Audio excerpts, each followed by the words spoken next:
All right. This is take two, folks. I'm Joseph P. Farrell with news and views from the Nefarium on February 4th, 2021. Uh, all of that previous recording, that was all my fault, guys. Uh, it wasn't anybody interfering with us. But anyway, welcome to news and views from the Nefarium. We have a good one today, short but good. But before we get to that, the housekeeping, there is no vid chat tomorrow. There will be vid chats on each of the following Fridays. The two regular long format vid chats will be first, and then at the end of the month, we'll have our short format fireside vid chat. That chat for all of you members is already up in the members area. Remember, put your comments and questions as comments and questions in that vid chat. And remember, those are 3 hours long. We had our first one last week. People seem to like that format a bit. So we're going to stick with it for the moment and give more people more opportunity to participate. Anyway, as I said, the Nefarium has been busy. I want to thank KJ for sending this article along because it's short, but it's definitely not sweet. And you're not going to believe it when you hear this. I'm going to read a significant portion. It's a very short article. The article is titled, "The IMF Calls for Credit Score to be Tied to Internet Search History." And here we go. In a blog post courtesy of the International Monetary Fraud Fund, IMF researchers Arnaud Bou, Peter Hoffman, Luc Levin, and Lev Ratnovsky called for internet search history to be tied to the credit score. Presenting their findings from a paper they wrote, the researchers argue that by using non-financial data, specifically, quote, the history of online searches and purchases, unquote, we can solve the problem of, quote, certain kinds of people not having enough hard data, income, employment time, assets, and debts available, unquote. In other words, they're trying to shut down people that want their privacy. Continuing, the authors of the piece claim that this move is a necessary innovation in order to compete with the rise of corporate cryptocurrencies, such as the one in development by Facebook, who hope to launch next year. While Facebook is a monopoly that is engaged in political censorship, their power pales in comparison to that of the IMF. The International Monetary Fraud Fund is a veritable superpower with ties to the World Bank, and they oversee the entire global economy. It should go without saying that giving this organization the power to track everyone's search history can lead to some dark ramifications. With private banks, notably JP Morgan and Chase Bank, already kicking conservatives off of their services, one can only imagine how much this would escalate with the IMF tracking everyone's search history. While there has been bipartisan opposition to the Chinese social credit system in Congress, the distinctions between that system and what the IMF is pushing for remains ill-defined, unquote. Now, let me stop there and just say, duh. Folks, this is absolutely draconian because I've been warning, Catherine Austin Fitts has been warning, other people have been warning about this attempt to tie cryptocurrencies and get everybody on a digital currency. And Catherine has been warning that, folks, this is a corporate coupon. They can go in and adjust your credit score, your money, depending on how good or bad you are. And that's manifest on the websites that you search and visit. Like, for example, this one. Okay. So, you folks know that I'm absolutely 100% opposed to cryptocurrencies or any system that removes a physical medium of exchange from people's hands. because it's that physical medium of exchange that protects your anonymity, your privacy, and is a certain sort of safeguard against them simply automatically adjusting the value of accounts depending on your social credit score. So, in other words, they are trying to lock the world down into, let's just call it what it is, a beast system.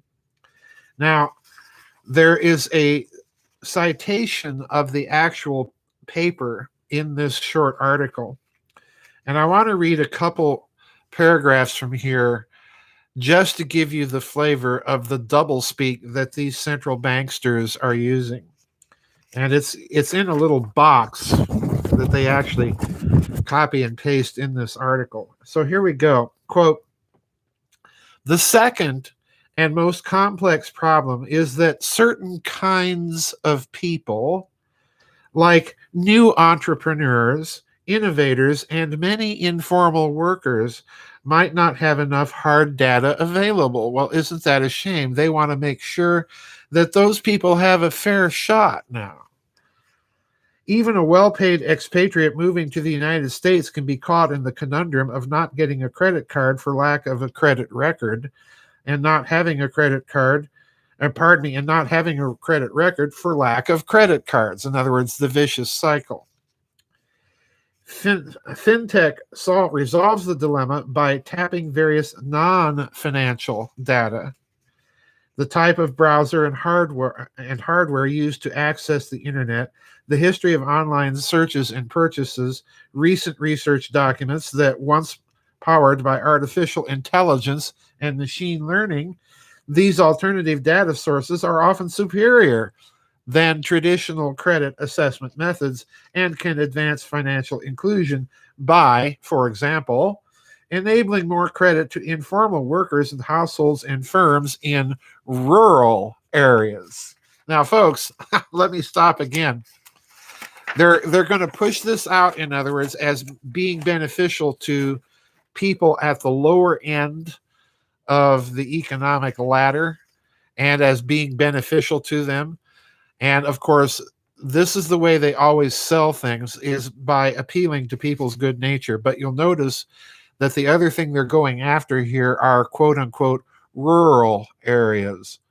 Think the family farm. Okay. So in other words, they're going to wrap this social credit system with its long tentacles right around the food supply.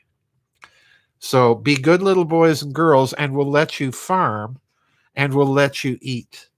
Folks, these people are out of control. They're mad, they're insane, and they're anti-human.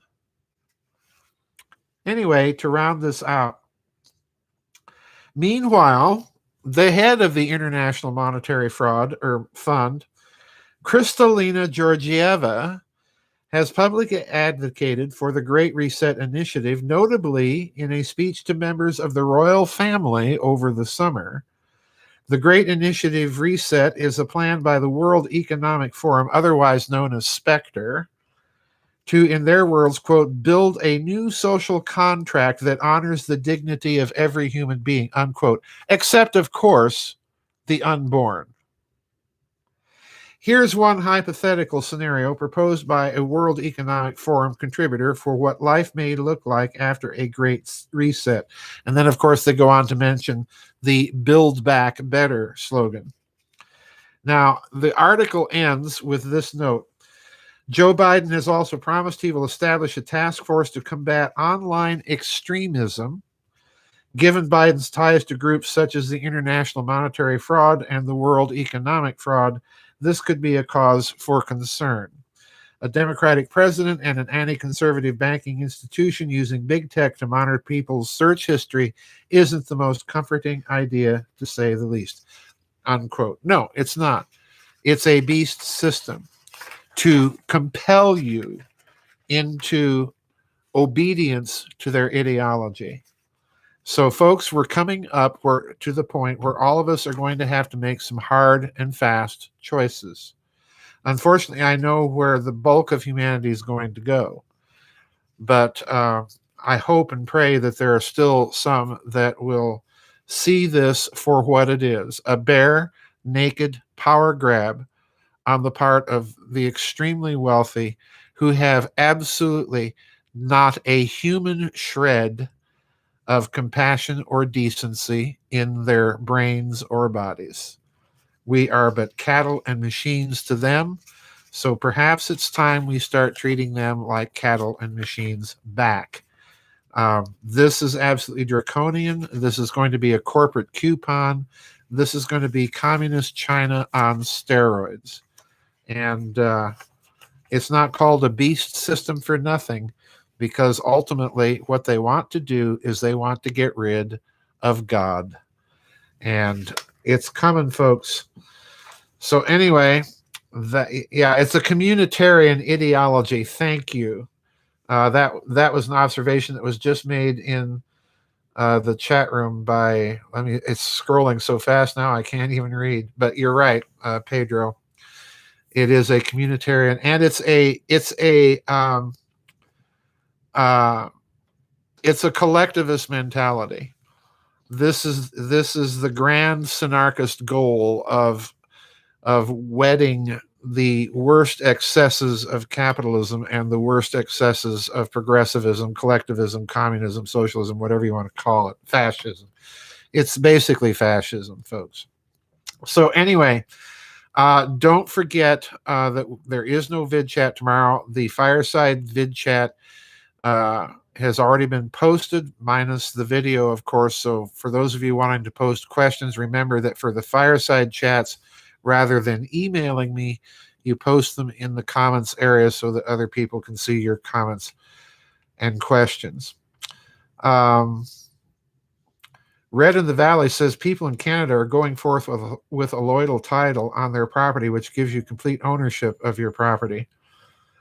Here's the problem I have, Red in the Valley, for those who are, and I'm not disagreeing with them.